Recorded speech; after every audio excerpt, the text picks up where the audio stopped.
welcome back to VP Reaction. I'm Vicky. Peter here. Welcome to our today's reaction video. Yeah. Whereby we're back with some full gist of a full story behind the Beatles' final single. Oh, their final single now. Yeah. We did this last, huh? Yeah, we did the official video of Now and Then song, and we had some interesting story about it was a song of John, and after passing out, when John passed away or passed on, when John passed on, Yoko Ono gave that song to the remaining Beatles band, and they performed it. So we did that performance. Yeah, it was a very touching song I've ever listened to. So I think there's now the story, a full story behind the Beatles' final single. That song, Now and Then song we did. So if you have not yet watched our video or our reaction on Now and Then official video song, please go ahead, watch, and then come and watch this with us today, because I'm sure we're going to learn a lot from this. Huh? So stay tuned, guys. Exactly. And thank you, Dan, for this. Yeah, this was brought to attention by Dan. Thank you, Dan. And guys, remember, this is what we do each and every day. We bring you good vibes, good timeless tunes. And for today is a story behind a good timeless tune. So subscribe. Feel free to request any of your favorite via our Buy Me Coffee pages. We have its link on the song description, or even join our Patreon community, guys. We will be so thankful for that. Otherwise, let's jump through the full story behind the Beatles' final single. I love the way they are calling it the Beatles' final single. Interesting. Now and Then. 27 years after the final Beatles single comes the Beatles' final single. After an exhausting wait, Now and Then will be released on Thursday, November the 2nd. But what's the real story behind this song, and why has it taken so long to come out? I'm Andrew from Parlogram, and welcome to the story of Now and Then. Okay. The announcement on October the 26th about the release of Now and Then was one of the most anticipated events since the release of Free as a Bird in 1995. And its release on November the 2nd brings us to the end of a very long road for this song, one which began over 40 years ago. What? Although John Lennon had effectively retired from the music business in 1975, he never stopped making music, and during the period between 1975 and 1980, recorded a number of demos at his home in the Dakota. Okay. These demos would often feature himself singing to his own piano accompaniment, which he would record on his Sony CF580 cassette recorder, positioned on the top of his piano. Oh, sorry. Before we continue, I think there is an advert. Yeah. We saw that song whereby I think it was Julian Lennon singing, and he was having these piano skills, and we were asking ourselves that why did John was playing the guitars, but have you heard that John was also playing piano at home? Exactly. So I think Julian Lennon got that skills also from his father. Exactly. Now, you may be forgiven for assuming, given the later issues with the recordings, that this was a cheap, low-end boombox. But the CF580, introduced in 1976, was Sony's flagship cassette recorder. Priced at $400, it was a very expensive model, especially considering the average household monthly income in the US at that time was about $1,000. Although it had external left and right microphone inputs available on the front, John's recordings were made using the machine's two built-in condenser microphones. The cable going into John's machine here appears to be in the headphone socket. Okay. Among the demos he recorded on that machine between 1977 and 1979 were Free as a Bird, Real Love, and an apologetic love song called Now and Then, which was also known as I Don't Want to Lose You or Miss You. Now, those demos have been known to collectors for many years, as some were broadcast publicly on a radio series called The Lost Lennon Tapes on the Westwood One radio network from 1988 to 1992. Okay, but Dan told us that these 3 tapes of John Lennon, Yoko gave them to the Beatles. Yeah, but he didn't give them all. I think he had recorded a number of them, because I'm seeing here. He gave them three. Yeah. and were officially released on the 1998 John Lennon anthology box set. Paul McCartney had also heard those tracks, along with other bits and pieces of John's songs Yoko had tucked away in her archive, which gave him an idea. So on New Year's Day 1994, Paul telephoned Yoko to ask if he could have access to some of them, and explained his plan to complete the recordings himself, hopefully with the help of George and Ringo. Oh, wow. Yoko That was agreed, cool idea. and on January the 19th, 1994, on the occasion of John's induction into the Rock and Roll Hall of Fame at the Waldorf Astoria Hotel in New York, she gave him a big hug and handed him a cassette or cassettes containing 4 songs. Four? Those songs were Free as a Bird, Real Love, Yeah. Grow Old With Me, and Now and Then. Okay. From the 4 songs, 3, Free as a Bird, Real Love and Now and Then, were chosen to work on. Grow Old With Me was abandoned early on as being too maudlin, even for Paul. Okay. With George and Ringo Now we understand why they told us 3 Three, songs. yeah. Yeah. Okay. on board, Paul, at the insistence of George, got ELO frontman Jeff Lynne in as producer, who, along with Paul's trusted engineer Geoff Emerick, assembled at Paul's Hog Hill Mill recording studio on February the 11th, 1994, and over the course of that month completed the recording of the first reunion song, Free as a Bird. A year later, in February 1995, they reunited once again at Paul's to record 2 further tracks, Now and Then and Real Love.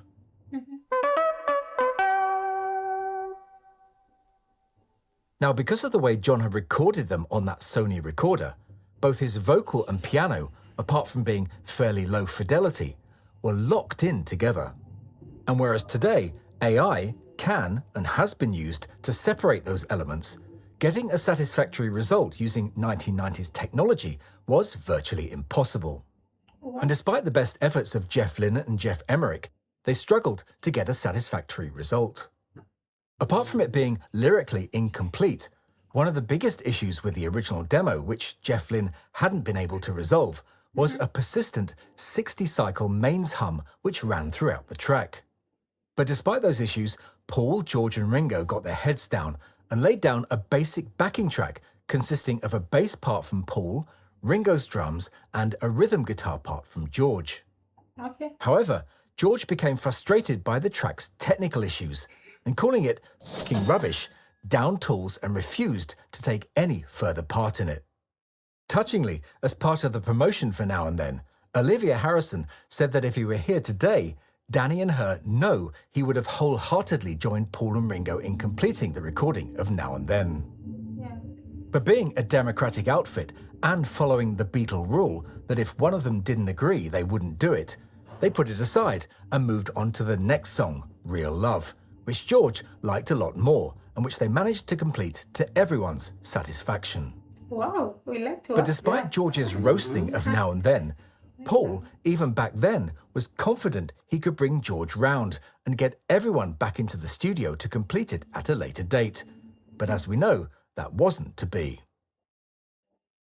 All of this recording was of course going on amid much secrecy, and it wasn't until October 1995 that the world got its first look at the reunion it thought it would never see. After Free as a Bird on Anthology 1 and Real Love on Anthology 2, everyone expected Anthology 3 to include a 3rd reunion single. Oh. Okay. So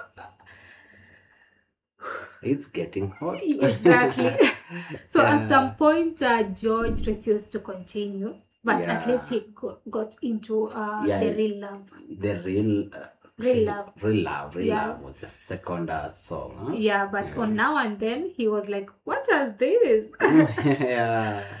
But okay. From that release was noted in this article published in the Sunday Telegraph, dated October the 27th, 1996, the day before the release of Anthology 3. Titled Reunited Beatles Abandoned Christmas Single, the writer said that the reason for the song's absence was that they didn't want to repeat the embarrassment of 1995, when Free as a Bird had stalled at number 2 in the UK chart. Now, of course, that wasn't the real reason. but there was an element of truth in it. For despite having taken the extra precaution of delaying Anthology's release for a week so as not to clash with Granny's favourite crooning duo, Robson and Jerome, EMI had failed to notice the upcoming Earth Song single by Paul McCartney's nemesis, Michael Jackson. Despite selling 120,000 copies in its first week, Earth Song completely outsold Free as a Bird and stayed at #1 in the UK for 6 weeks. Despite receiving 500 radio plays in 4 days, heard by 43 million people nationwide, neither Free as a Bird or the first Anthology album managed to top the UK charts, where it was outsold by the biggest-selling album of the year, a debut long player by Robson and Jerome. In the US, however, record buyers treated Anthology as an expensive single, and the album shot to #1 within the first week, with sales of 855,000. In the article, a spokesman for the Beatles brushed off the disappointment about the previous year's situation and responded that they'd been unconcerned about missing out on last year's Christmas #1. The article also reports that Paul Berger, UK chairman of Jackson's record company Sony, mocked EMI by sending his counterpart a turkey with a Beatles single stuffed up its nether regions. It was just Sony's delightful way of saying Free as a Bird was a turkey. But the Beatles' ex-press officer and ex-head of Apple, Derek Taylor, couldn't hide his disappointment, and he said that he would have liked the Beatles to put out Now and Then, or pick a track from the Anthology 3 album. As it was, Now and Then's place on Anthology 3 ended up being taken by a pretty but lightweight George Martin instrumental called A Beginning, which had originally been recorded during the White Album sessions as an introduction to Ringo's song Don't Pass Me By. Yeah. Now, I'm sure most dedicated Beatles fans will love Now and Then, but it'll be interesting to hear what the public think of it. Now, if truth be told, Free as a Bird received a lukewarm reception from the British public in 1995. Now, I remember being so excited about hearing it and recall sitting in my car listening to it being played on the radio for the first time. However, it was then played like every quarter of an hour on every radio station. And it's no surprise, everyone, including myself, got pretty burned out on it. Real Love, which many today consider to be a better single, only made #4 in the UK charts in March 1996. Well, we love to re-watch the song Real Love. Real Have we ever Love. watched it? I think we've ever something. Have we ever done? I don't think so. But we love to watch it because if it's people I think received it more better than the Now and Then song. Yeah, though on the charts it was #4. I think Yeah. it's because of the traffic at the time, as Exactly. many Yeah. people, many great were releasing Like you it, say, the art song from Yeah, Michael Jackson. I think we did the art song from Yeah, Michael we Jackson, did and it. it was really, really a good song. Mm. But the other one, I don't know, #1 album from Jerome or something. Yeah, they're new to me. Yeah, but we love to watch that. So guys, if you have maybe a link to that song, a few Yeah. songs from that album or a song from that album, we really love to watch it. So share with us. Exactly. Yeah. With many fans resigned to the fact that Now and Then would never be finished, their hope was renewed in 2012, when in a documentary about Jeff Lynne, Paul lit up when he talked about the song and seemed determined to finish it. But there were 3 that we liked, Free as a Bird, Real Love. And so those were the 2 that we did. And there was another one that we started working on, but George went off it. Rubbish, this is. It was like, no, George, this is John. It's still fucking rubbish, you know. Okay, then. So that one's still lingering around. So I'm going to nick in with Jeff and do it, finish it. One of these days. But I did love Then, that in song. June this year, Paul casually mentioned in a BBC interview that he'd just finished work on a song where AI had been used to extract John's voice from a demo. Although he didn't mention the song by name, most guessed it was Now and Then. Yeah. Okay. Unfortunately, the news about the song was drowned out by hysterical and untrue claims that John's voice had been recreated by AI. But the reality was that Peter Jackson's sound team, the same who'd worked wonders with the dialogue on the Get Back film project, had applied the same process to the cassette recording and were able to separate the piano from the vocal, while at the same time preserve the clarity and integrity of John's original performance. And crucially, they used George's original 1995 electric and acoustic guitar parts. However, as well as redoing his bass part, Paul also added another guitar track, piano to match John's original, and, inspired by George, a slide guitar part. Ringo also redid his drums and joined Paul on backing vocals. Okay. Oh, Interesting. wow, that's amazing. So 2012, it's 13 years ago. It's when they did it with the help of AI. Oh, so maybe that In May song this year, we did was that AI generated? Yeah, 2012 now. Okay, from 1995. Yeah, The time they tried, then it backfired. They didn't finish it. Now they came to finish later. So this song was originally recorded between 1977 to 1979 Yes. by John, and then it was first try was done 1995. But they didn't complete it. Oh. And now they came again to do that AI version of it, but trying to balance everything now in 2012. So they just had to remove the instrumental at the time, the keyboard part of John, just to remain with the John's vocals, and then they added, John's water, George's guitars, some Ringo's drums, which he had to redid redo it. yeah. Oh, wow, bless. And also Paul did some piano to match the original piano of to match it. the John's piano as well. This is amazing. Yeah. Paul oversaw a string arrangement at Capitol Studios in LA, which had been written by Giles Martin. Also, using the techniques perfected during the making of the Love show and album, Paul and Giles have also added backing vocals from the original Beatles recordings of Here, There and Everywhere, Eleanor Rigby and Because. The single is due for release on Thursday, November the 2nd, which is 4 days after this video is being released, so I haven't had the chance to hear it myself. Oh, wow. It's poignantly coupled with their debut single Love Me Do on 45, 12-inch and cassette, although there's no CD single this time around.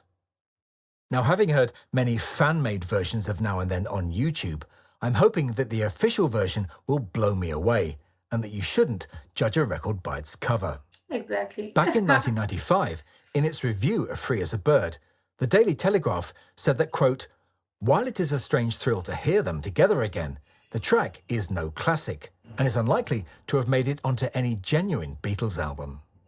Whether reviews of Now and Then will be the same, only time will tell. But like you, I can't wait to hear it, and I'm expecting and hoping it will be an emotional experience. But it was. Although Yeah, Now and Then for is being sure. marketed as the last Beatles song, we know that this isn't the end. There are still tracks locked away in the vaults we've yet to hear, and those, coupled with the way technology is unlocking new ways to hear the songs we do know, will keep the Beatles' flame alive for many years to come. Exactly. But what do you think about all this? Do let me and everyone else know in the comments. Okay. Now and Then is also to be included as part of the expanded editions of the Red and Blue albums, which of course we'll be looking at in great detail as soon as they're released on November the 10th. So make sure you subscribe so you don't miss out on that. Thank you so much for joining me for this video. I hope you'll join me again next weekend when I'll be looking back at the events of 60 years ago, when the Beatles broke into the big time in the UK and went on their first overseas tour to Sweden. But that's all for this one, so I'll say bye for now and thanks for watching. Thank you. Thank you for the great info. Thank you for the great story. Thank you for the great exploration. Yeah, mostly thank you for the clarification on so Yeah, many things. exactly. Oh, wow. So this was recorded some 2 days before The release the of the release of song. Now, Yeah. and we have just watched it 2 days after we watched Now and And Then. and now we understand the song much better, Yeah. the making of it, how things went. And now we are excited to go watch Free Free as a Bird and Love Real and Real Love. Real Yeah. Love. We really want to watch that. And a few songs we mentioned earlier, at least for Michael Jackson, the Earth song, we watched we it. done So we it. want to watch the other one. I don't know, it was from Oh, this Jerome or it's something. Robson and Jerome. Jerome. Here Yeah. it is, Robson and Jerome. Yeah. We really want to watch. I think he Yeah. mentioned it as an album, so Oh, yeah, we but want to there are watch two maybe. artists by the name Robinson and Jerome. Yeah. I hope so. Exactly. So you guys, but these guys understand. So they will send us Yeah. maybe some songs from it or that best song that it was selling at that time. I'm But- trying to pause it where the Beatles are. Yeah. But I really feel so. I think when it was George having that mindset that this song is not giving. That good. Yeah, I think I felt like maybe at that point he was like, okay, why are we singing? And like maybe being reminded of all the time they shared together and all that, and singing without him, maybe a song that he had sung before was really giving that like, okay, the memories might be painful, so I do feel like it's good we do this. And remember also with being a drummist, he knows the quality of It's what not. the fans. It was George. It was George. Yeah. Yeah, he's a guitarist. Yeah, he knows the quality of the what people want. Maybe by listening to it at the first time, he knows at the time they couldn't manage to produce something quality. Yeah. And even they were. It felt like maybe we will not produce what George wanted. Yeah, but John wanted. Yeah, that's the legit. So it was reason. feeling like, okay, the vibe is not coming. Maybe John could have just done it and leave it. Let's leave it like that. Let's not redo it again.